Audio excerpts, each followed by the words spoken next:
আর বক্তব্য দেওয়া স্পেশাল কিছু নয়। কি বক্তব্য দিয়ে না দিয়ে আপনারা ভালো করে জানেন। আমার লড়াইটা বিজেপি তৃণমূলের বিরুদ্ধে লড়াই করছে, এটা আপনারা ভালো করে জানেন।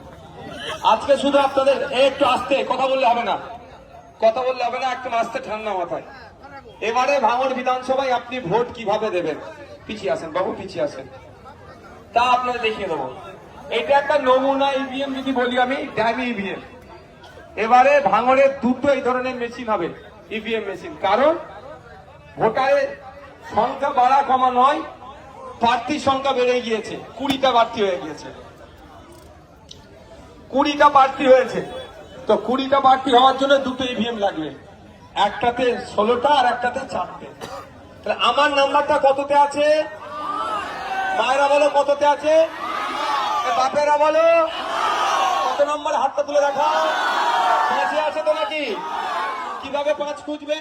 1 2 3 4 5।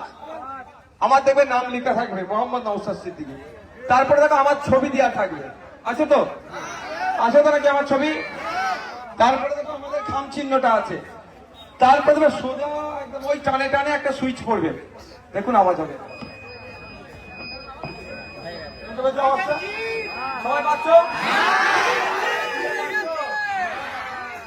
এই সুইচটা টিপে দেবে, টিপলেই ভোটটা হয়ে যাবে। ভোট দেওয়ার পরে বাম দিকে একটা ছোট্ট মতো বক্স থাকবে, শুধু চোখটা একবার ওদিকে ঘুরাবে, ঘুরিয়ে দেখবে একটা পড়ছি স্লিপ কেটে পড়বে, ওই বাক্সের মধ্যেই পড়বে। ওখানে শুধু দেখে নেবে খাম চিহ্ন আছে আর আমার নামটা লিখে আছে নাকি, ঠিক আছে? হবে তো নাকি? এবার আপনারা বলুন, বিজেপি আমাদের ক্ষতি করছে না লাভ করছে? বিজেপিকে একটা ভোট দেবো না তোমরা? মাদ্রাসা, মসজিদ, ঈদগাহ, কবরস্থান, সম্প্রীতি, ঐক্য বিনষ্ট কে করছে? বিজেপি করছে। এই এসআইআর করে যে ভোট ডিলিট করেছে বিজেপি, তৃণমূলের চক্রান্ত। সেই বিজেপির প্রার্থীর সাথে যদি আমি গোপনে ঘরে বসে 2 ঘন্টা 2.5 ঘন্টা গল্প করি, তাহলে আমাকে ভোট দেওয়া উচিত হবে কি হবে না? তাহলে শওকত মোল্লা সাহেব গোপনে বসে মিটিং করছে, মানে নাকি? তাহলে জোড়া ফুলকে ভোট দেওয়ার কোনো সেটিং করছে।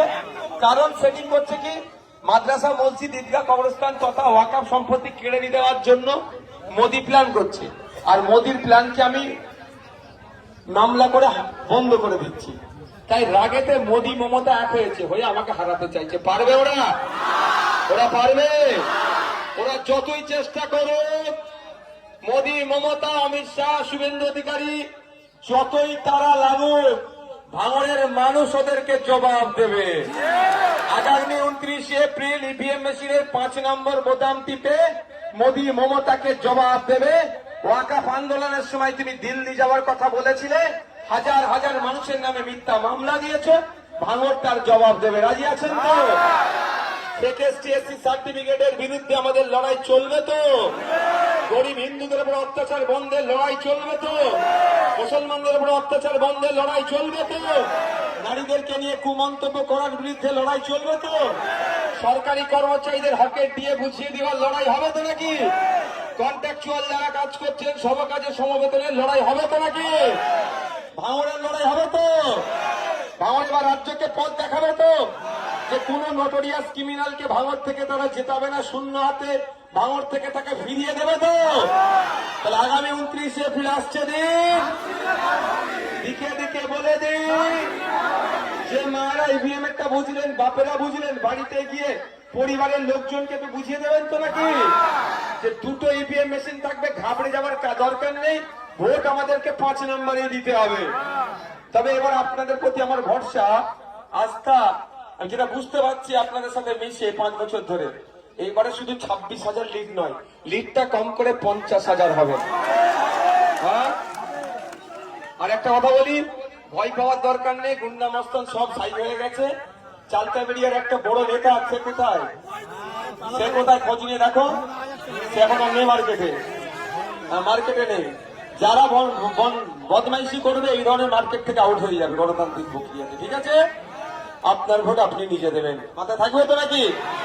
কারো প্রয়োজনে পা দেওয়ার দরকার নেই, টাকা পয়সা, শাড়ি, জামা কাপড় যা দেবে সেটাও ছাড়বেন না, নিয়ে নেবেন ওদের কাছ থেকে। আর সকালবেলা উঠে ভোটটা ইভিএম মেশিনের 5 নম্বরে আপনার ছেলেকে, আপনার ভাইজানকে দিয়ে দেবেন। রাজি আছে? ঠিক আছে, একটু প্রচার করবেন বাড়ি বাড়ি গিয়ে। এখন একটা ছোট্ট জয়েনিং আছে।